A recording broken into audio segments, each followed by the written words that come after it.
49ers have lost a lot of talent in free agency, and they haven't really been able to replace it. They signed just one player for $10 million or more. That was tight end Luke Farrell, agreeing to a 3-year, $20 million deal. Now, the 8 guys that the Niners lost that you see right here, they signed free agent deals worth a total of $291 million. Obviously, this does not include Deebo Samuel. They traded him to the Niners, and Kyle Juszczyk, you see him there. Well, he was released, and then he was almost immediately re-signed with the team.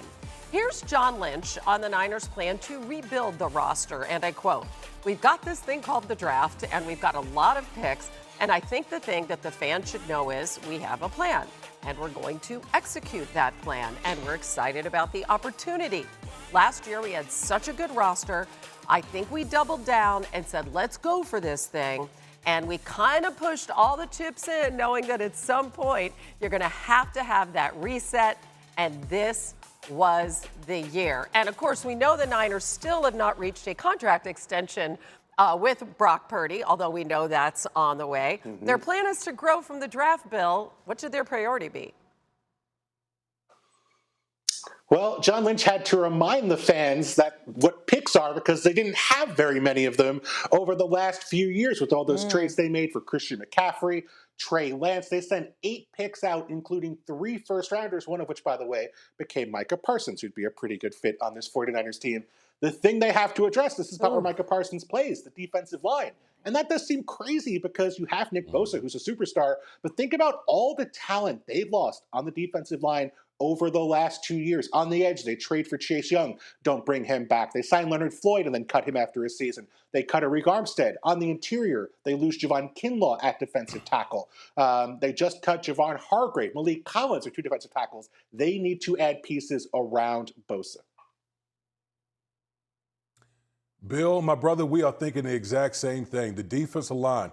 Who is their defensive coordinator now? Robert Saleh. That system thrives on the defensive line and getting after the quarterback. And so when you look at, since Robert Saleh was gone when he left, there was kind of a drain on the San Francisco 49ers defense. They need to start replenishing that defensive line, because that is the staple of a Robert Saleh defense, is the defensive front dictating the terms. That's where they should head, early in the draft.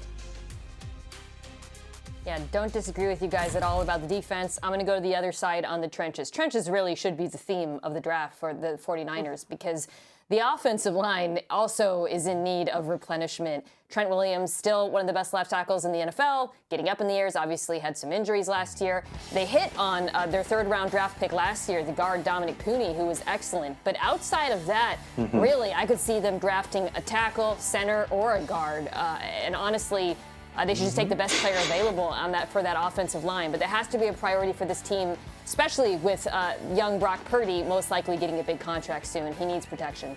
And here's the thing. They have 11 picks. They're tied with the Ravens for the most in the NFL, and they have 4 in the top 100. All right, meanwhile, the team that finished atop the NFC, the Lions, they proposed a change to the playoff structure. While division winners would still get an automatic spot in the playoffs, they would no longer be guaranteed a top 4 seed and a home game. Instead, overall records would decide that seeding. So let's take a look at how that actually would have played out in the NFC last year. As you can see, the Bucs and the Rams, they would have dropped from the 3 and the 4 all the way to the 6 and the 7. And then the 14 and 3 Vikings, they would move up to the 3 seed.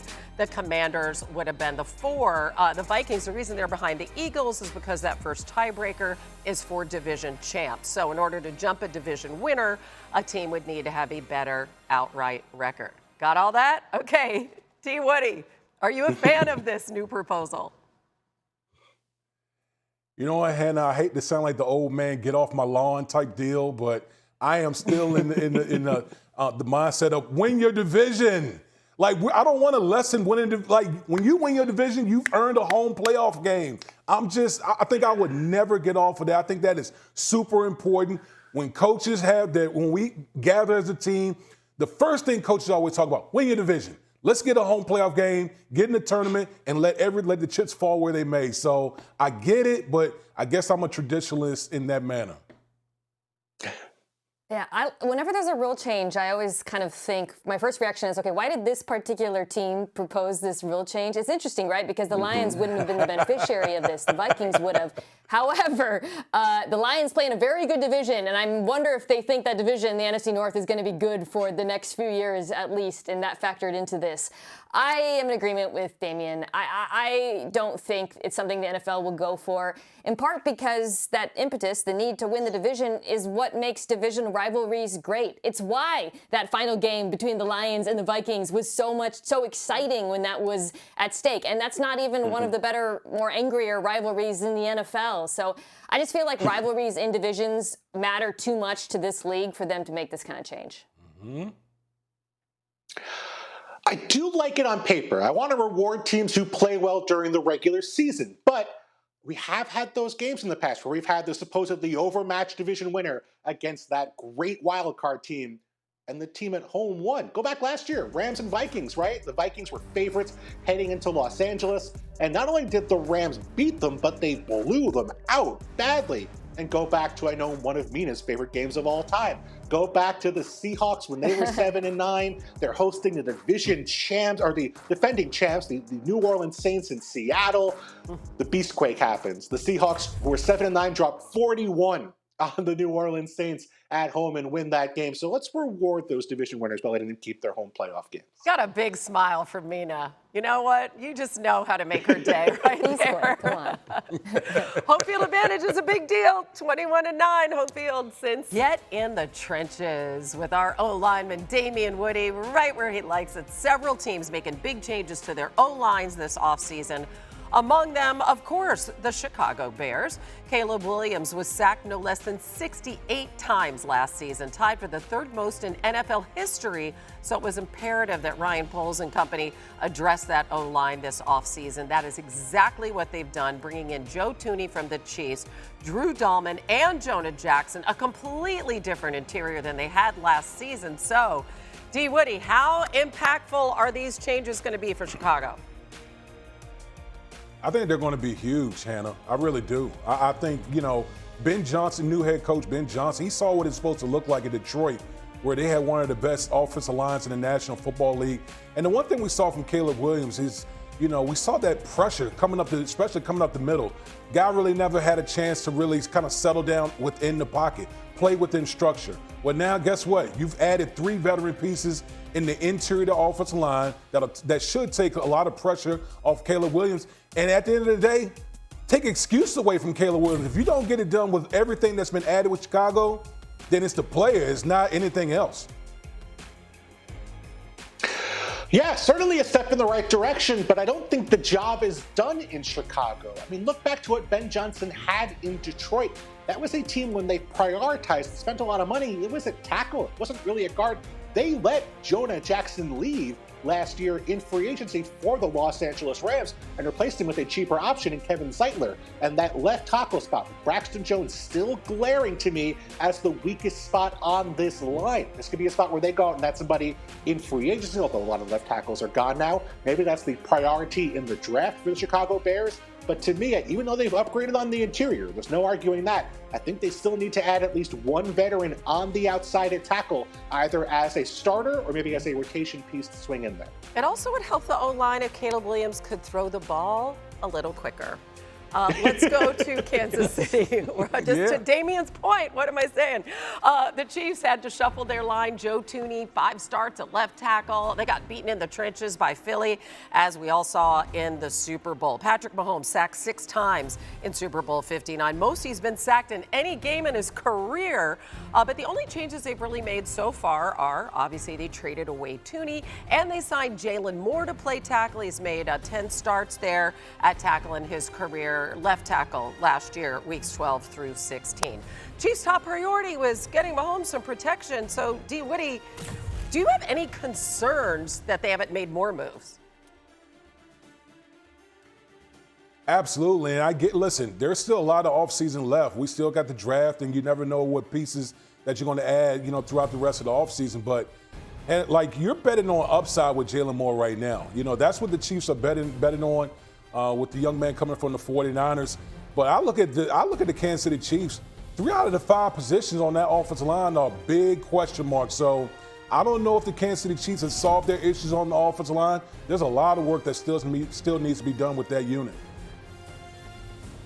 Yeah, I agree. I do understand some of the Chiefs' thinking in the moves that they made.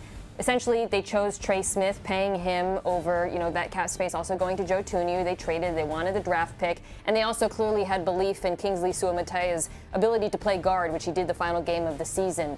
I also think, Ronnie Stanley returning to Baltimore, weren't that many tackle options. Clearly, they saw something in Jalen Moore in his brief time in San Francisco, backing up Trent Williams when he started, that they liked. That's all fine. They still need to keep throwing resources at the problem with those draft picks. Keep drafting, particularly at the tackle position, because as we have seen now, Patrick Mahomes only loses Super Bowls when he does not have sufficient pass protection. There you go. He was sacked 47 times last season, by the way, 10 more than any other season in his career.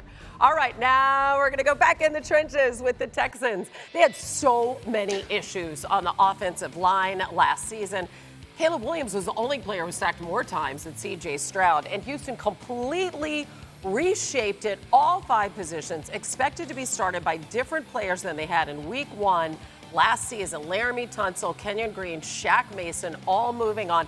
I know, D. Woody, a lot of people found that Tunsil move surprising. In fact, some people who were on this show today. But what's your assessment of what they've done overall with that O-line? I mean, clearly, I think between coaching and personnel, they figured, we need to start anew on the offensive line. I also think the offensive coordinator played a role in why they made these changes as well. But when you look at the Laramie Tunsil move, everyone is caught up on, how many Pro Bowls and All Pros he's been. This dude was a much penalized guy at the left tackle position. So, and he tends to want to get paid all the time. But Houston needs a lot of work on the offensive line. There's no question about it. You got to be able to keep C.J. Stroud upright. Took way too many hits. And where they sit right now, this is definitely not a finished product for the Houston Texans up front. Yeah, I guess if they figured we're not going to be great on the offensive line, better to be cheap than be expensive and stink on the offensive line. I mean, certainly they've cut some salary here, but there's a lot of work that still has to be done. And I think you mentioned the offensive coordinator, Nick Caley, is going to play a big role here, the new OC in Houston, that they're going to change their scheme, more motion, more gap runs as opposed to some of the zone runs. A lot of the stuff we saw in Los Angeles with the Rams, that stuff maybe going to make life easier for the offensive linemen, be a little more aggressive, more attacking, just hit guys more, not be in so many passive situations. I think that's a way maybe to help the line play better, even if there's not necessarily great names on paper in Houston.